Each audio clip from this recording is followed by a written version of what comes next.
पाकिस्तान मुस्लिम league नून ने सिंध में से हिस्सा मांग लिया है। अब ये हिस्से क्यों मांगे जा रहे हैं? पाकिस्तान पीपल्स पार्टी ने पंजाब मांग लिया था, अब पाकिस्तान मुस्लिम लीग नून ने सिंध मांग लिया है। ये दोनों पार्टीज करना क्या चाहती हैं, ये हम आपको आज के व्लॉग में बताएंगे। बाबर आजम साहब की कप्तानी गई, फारग हो गए और अब उनकी जगह नया कप्तान आ रहा है। अब सवाल ये है कि नया कप्तान क्या कमाल कर लेगा। और इसके साथ साथ एस्टैब्लिशमेंट को एक चीफ जस्टिस मिल गए हैं और उस चीफ जस्टिस ऑफ मैं नाम नहीं ले रहा, आगे चल के नाम लूँगा। उन्होंने ऐलान कर दिया है कि एस्टैब्लिशमेंट ने आज तक हमें ना डराया, ना धमकाया, ना हमसे कोई रब्ता किया। ये चीफ जस्टिस साहब कौन है और क्या इनकी गवाही काफ़ी होगी, ये भी हम आपको आज के व्लॉग में बताएंगे। लेकिन व्लॉग की तरफ जाने से पहले मेरी आपसे रिक्वेस्ट है कि आप इस चैनल को सब्सक्राइब ज़रूर कीजिएगा और ये जो बेल आइकन है इसको आप दबा दें, क्योंकि इसमें कोई हर्ज नहीं है और यही वो खिदमत है, यही वो सपोर्ट है जो आप हमारी कर सकते हैं। अस्सलाम वालेकुम नाजरीन, मैं हूं फ़ारूक अब्बास, न्यूट्रल बाय जावेद चौधरी में। नाजरीन, नून लीग और पीपल्स पार्टी फितरी इत्तेहादी नहीं है, लेकिन मजबूरन इत्तेहादी हैं। अभी वही इत्तेहाद ख़तरे में पड़ गया।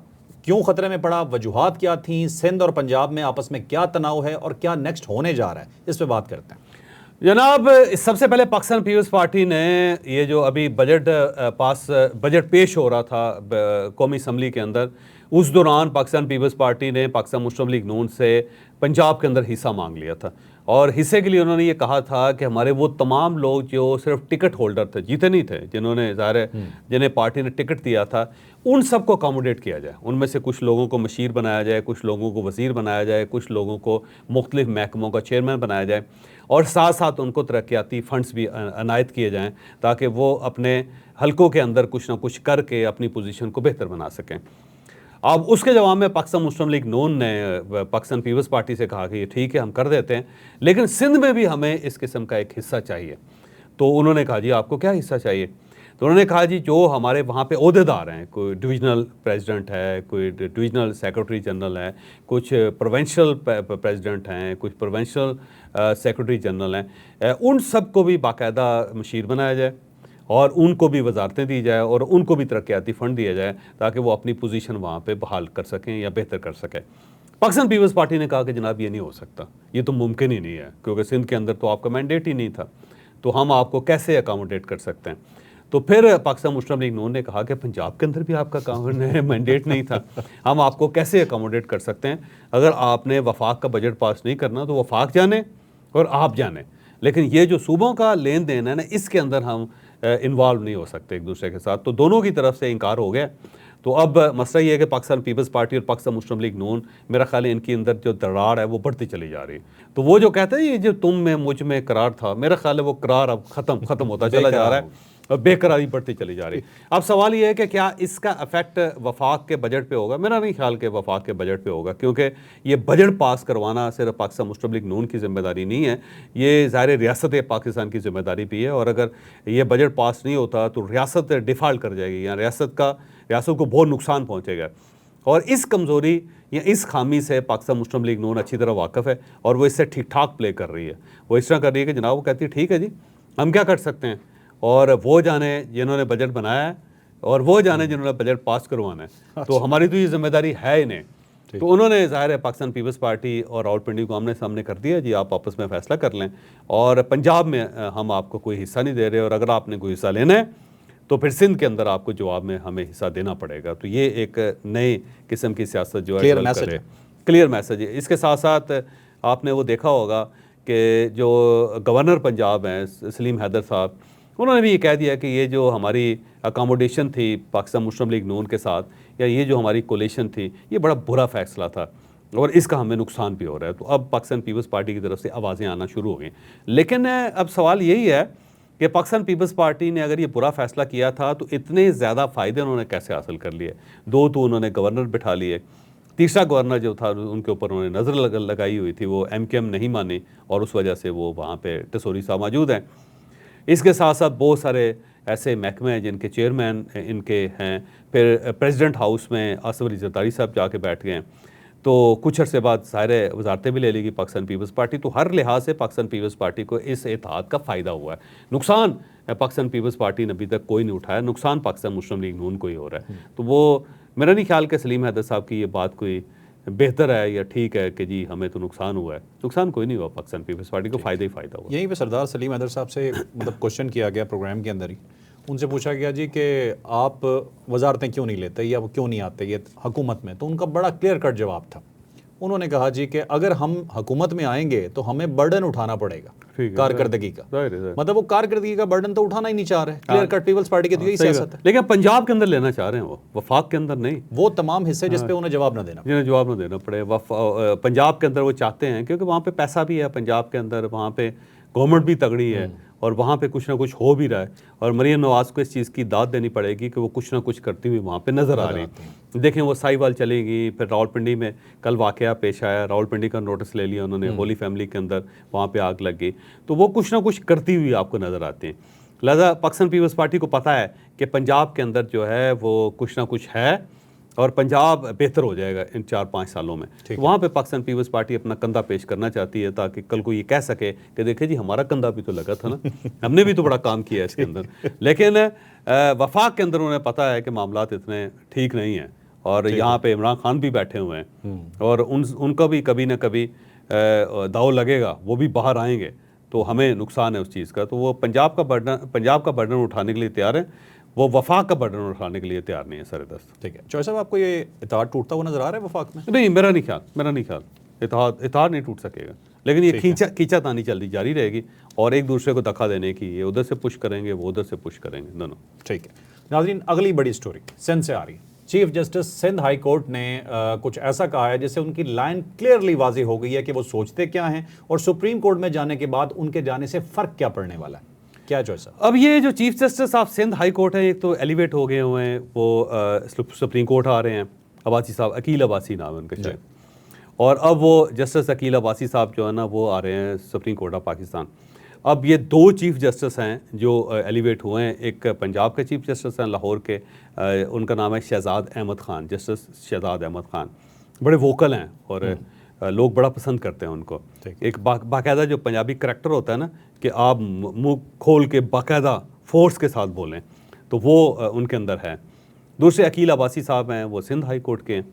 तो ये दोनों एलिवेट हो रहे हैं। अब जो chief justice Lahore high court हैं, उन्होंने चंद दिन पहले एक प्रेस कॉन्फ्रेंस की और रावलपिंडी के अंदर की। उन्होंने कहा जी इस्टेब्लिशमेंट जो है इससे जान छुड़ानी पड़ेगी और नहायत ईमानदारी के साथ हमें काम करना पड़ेगा और नहायत ईमानदारी के साथ हम काम कर रहे हैं। और उससे खासा पाकिस्तान के अंदर कोहराम बरपा हुआ। लोगों ने उस पर अजीबोगरीब किस्म की मीम्स बनाई। पाकिस्तान मुस्लिम लीग नून और पाकिस्तान पीपल्स पार्टी जो है वो इस पर खासी परेशान थे और इस्टेब्लिशमेंट और रियासत जो है उसको भी अच्छा जेस्चर नहीं लगा। लेकिन उसके बाद कल जो है वो जो सिंध हाई कोर्ट के चीफ जस्टिस उन्होंने कहा जी आज तक हमें तो कोई प्रेशराइज नहीं किया गया। उन्होंने कहा जी मुझे किसी ने आज तक अप्रोच नहीं किया और यहाँ पे इस्टेब्लिशमेंट का कोई अमल दखल नहीं है और उक्का दुक्का कुछ वाक़यात हुए हैं, लेकिन जब हमने तहकीकात की तो वो वाक़यात भी ठीक साबित नहीं हुए। लिहाजा ये एक प्रोपेगेंडा है जिससे रियासत को या इस्टेब्लिशमेंट को कमज़ोर करने की कोशिश की जा रही है। तो ये एक मेरा ख्याल है गवाही मिल गई है इस्टेब्लिशमेंट को chief justice Sindh high court की शक्ल में, और ये आने वाले दिनों में काउंटर नैरेटिव के तौर पे पेश की जाएगी कि जनाब एक ही मुल्क है, एक ही इस्टेब्लिशमेंट है और वो इस्टेब्लिशमेंट सिर्फ पंजाब के या लाहौर के जो चीफ जस्टिस है उसके ऊपर क्यों प्रेशर डालेगी। सिंध के अंदर तो हम ये काम नहीं कर रहे। जब सिंध के अंदर काम नहीं कर रहे तो सिर्फ पंजाब का हमें इल्ज़ाम क्यों दिया जाता है। अच्छा सर, ये पंजाब का इल्ज़ाम नहीं है, ये खैबर पख्तूनख्वा के जो कोर्ट है ना, हाई कोर्ट है, उसका भी ये उसकी तरफ से भी एतराज़ किया जाता था। तो वो कहेंगे कि जी 3 हाई कोर्ट्स हैं, एक पेशावर हाई कोर्ट है, दूसरी लाहौर हाई कोर्ट है और तीसरी जो है वो इस्लामाबाद हाई कोर्ट है, और उसमें भी सारे लोग ये एतराज़ नहीं कर रहे, चंद लोग एतराज़ कर रहे हैं। तो इसके ऊपर अब बाकायदा कोई तहकीकात होनी चाहिए और अगर हमारा कोई जुर्म है तो हमें सज़ा दें, लेकिन अगर हमारे ख़िलाफ़ प्रोपेगेंडा हो रहा है तो फिर आपको जजेस को रोकना पड़ेगा। तो ये एक अच्छा नैरेटिव जो है और एक अच्छा कैच मेरा ख्याल है इस्टेब्लिशमेंट को मिल गया है सिंध हाई कोर्ट के चीफ जस्टिस की तरफ से, और आने वाले दिनों में इसको अच्छा खासा प्ले किया जाएगा। लेकिन ये एक चीज़ याद रखिएगा, फ़र्क पाकिस्तान तहरीक इंसाफ जो है वो जो कुछ इस वक्त अकील अब्बासी साहब के साथ कर रही है वो आपके सामने है। उन्होंने उनको ऐसे लगता है जैसे दुश्मन मुल्क का कोई चीफ जस्टिस है वो डिक्लेयर कर दिया हुआ है और उनकी ट्रोलिंग शुरू कर दी हुई। यानी ये इतने खौफनाक लोग हैं कि ये सिर्फ उस चीज़ को या उस शख्स को सपोर्ट करते हैं जिसके बारे में इनका ख्याल होता है कि हमें या इमरान खान साहब को इसकी मदद मिल सकती है। कोई सच बोलना चाहे या एक डिफरेंट व्यू देना चाहे तो उसको ये टॉलरेट नहीं करते, उसको ये गद्दार तक करार दे देते हैं। तो इस वक्त अकील अब्बासी साहब के साथ को बहुत अच्छा नहीं हो रहा, बस उनकी मीम्स बन रही है, बस व्हाट्सएप के ऊपर बहुत सारी चीज़ें गर्दिश कर रही हैं, सोशल मीडिया के ऊपर इसके ऊपर ठीक ठाक किस्म का तूफ़ान बरपा है। और उसकी बुनियादी वजह यह है कि बस उन्होंने एक डिफरेंट व्यू दे दिया। लिहाजा इस मुल्क में अगर किसी ने सर्वाइव करना है तो उसके पास सिर्फ एक ही ऑप्शन है कि उसे सिर्फ पाकिस्तान तहरीक इंसाफ के पीछे खड़ा होना है या पाकिस्तान तहरीक इंसाफ के आगे खड़ा होना है, वो इसके अलावा कोई ऑप्शन नहीं है। तो यही बुनियादी गलती है सोसाइटी की, जिसकी वजह से फ्रीडम ऑफ स्पीच जो है उसके ऊपर भी जद पड़ रही है और उसके साथ साथ पाकिस्तान का जो मॉरल फाइबर है वो भी टूट रहा है। ठीक ठीक। अब अगली बहुत बड़ी स्टोरी, ये वो स्टोरी है जी जिसके साथ हमारा दिल धड़कता है, क्रिकेट। बाबर आजम अपनी कप्तानी से फारिग होने जा रहे हैं। ठीक है, आपको पता है कि वर्ल्ड कप से हमारी टीम ऑलरेडी बाहर हो चुकी है। कितनी बुरी कारकर्दगी थी आपको मालूम है। इससे पहले जो वर्ल्ड कप हुआ इंडिया में उसमें ये क्या करके आए, अभी T20 वर्ल्ड कप में ये यूएसए जैसी टीम से हार के बाहर हो गए। अब कोई ऐसी कसर बची नहीं थी कि इनके साथ लिहाज किया जाए। मोहसिन नकवी साहब ने कुछ बहुत सख्त फैसले कर लिए और वो फैसले क्या हैं और उनकी डिटेल्स क्या हैं जानते हैं। अब बाबर आजम साहब ज़ाहिर है बड़े अच्छे क्रिकेटर हैं और हर दौर में बड़े पॉपुलर रहे हैं, इसमें कोई शक नहीं है, और अच्छा आदमी भी है। लेकिन अच्छा आदमी होने का मतलब ये नहीं है कि वो कप्तान भी अच्छा साबित हो सकता है। ये जो लीडरशिप है ना, ये हर बंदे के बस की बात नहीं होती। ये जो 13 ट्रेड्स हैं या 16 ट्रेड्स हैं ना दुनिया के अंदर, उसमें सिर्फ एक ट्रेड है जिसके अंदर एक आदमी लीडरशिप शो कर सकता है, जो लीडर साबित हो सकता है। बाकी सब लोग हम सबॉर्डिनेट अच्छे होते हैं। तो बाबर आजम जो है वो मेरा ख्याल है सबॉर्डिनेट बड़े अच्छे हैं, और अगर वो सिर्फ अकेले खेल रहे हों, ये टीम एक बंदे की हो, तो वो बड़ा अच्छा परफॉर्म करते हैं। अच्छा। लेकिन अगर उस टीम में 11 खिलाड़ी हो जाएं तो फिर बाबर आजम साहब जो है ना वो ठीक परफॉर्म नहीं कर पाते, और उसकी बुनियादी वजह यह है कि वो अपनी टीम को 2 हिस्सों में तकसीम कर देते हैं। उनका एक मुखालिफ ग्रुप भी बन जाता है, और मुखालिफ ग्रुप जो है वो इनकी कप्तानी को या इनके आर्डर्स को चैलेंज करता है, जिसकी वजह से टीम का बेड़ा गर्क हो जाता है। और अब मेरा ख्याल है इससे आगे टीम ने कहाँ बर्बाद होना है कि वर्ल्ड कप से निकल गया वो, और उसकी जगह अमेरिका जो है वो एक नया प्लेयर बन के उसने इसकी स्पेस हासिल कर ली पाकिस्तान के। तो बाबर आजम साहब ने ज़ाहिर फारिग होना ही होना था, हो गए हैं। अब वो जो नए कप्तान हैं शान मसूद साहब, वो ज़ाहिर पुराने हैं, वो उसको नया तो नहीं कहा जा सकता, और वो टेस्ट ज़ाहिर एक जो टीम है टेस्ट प्लेयर्स हैं उनके वो कप्तान हैं। तो पहले तो ये कहा जा रहा था कि बाबर आजम साहब को उनकी जगह अपॉइंट किया जा रहा था, लेकिन अब ज़ाहिर बाबर आजम साहब तो कम्प्लीटली फारिग हो गए। अब देखते हैं कि शान साहब ज़ाहिर उन्होंने बांग्लादेश के अंदर 2 टेस्ट मैच खेलने हैं, वहाँ पर जाके देखते हैं कि अगर वो परफॉर्म कर सकते हैं तो हो सकता है कि वो बाबर आजम की जगह ले ले। ना हुआ तो मेरा ख्याल है फिर एक नया फार्मूला ये है कि जितने फार्मेट हैं हर फार्मेट का एक कप्तान अलग होना चाहिए, और उसमें से जो बेहतर परफॉर्म कर सके उसे फिर आहिस्ता आहिस्ता आप मेन कप्तान बनाएं। तो पाकिस्तान क्रिकेट का वैसे बेड़ा गर्क हो गया जैसे बाकी चीज़ों का हुआ है, और मुझे तो बाज़ औक़ात महसूस ये होता है कि इसे भी IMF के हवाले कर देना चाहिए, शायद IMF इसको चला ले। वैसे तो अब मेरा नहीं ख्याल कि पाकिस्तान में किसी और शख्स के पास इतनी एबिलिटी है कि वो क्रिकेट टीम को चला सके। ठीक है नाज़रीन, आपने व्लॉग सुना, यकीनन आपको पसंद आया होगा। लाइक शेयर सब्सक्राइब करना ना भूलिएगा। इजाज़त दीजिए, अल्लाह हाफ़िज़।